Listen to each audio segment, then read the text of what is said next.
In this video, I'm going to show you how to fix a laptop won't wake up from sleep in Windows 11. If you find this video helpful, please consider to like this video and subscribe to my channel. In saying that, let's just jump straight into the video. Okay, so if your laptop won't wake up from sleep, it's basically caused by your power settings, drivers, or even hardware conflicts. So I'm going to run through the most common fixes first. So now fix number one is try a basic wake method. So press your power button once, don't hold it, tap keys like escape, enter, or space, even move the mouse or touchpad. Now, if nothing responds, hold the power button for 5 to 10 seconds to force restart it.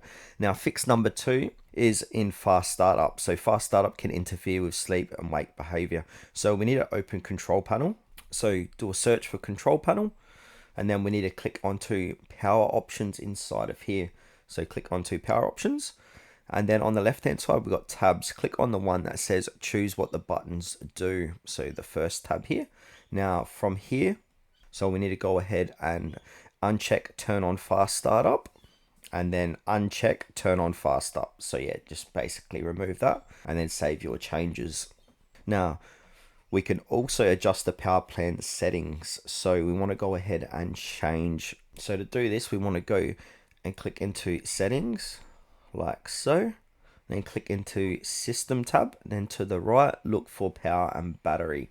So keep scrolling down and look for power and battery. So here it is here, power. Click into that.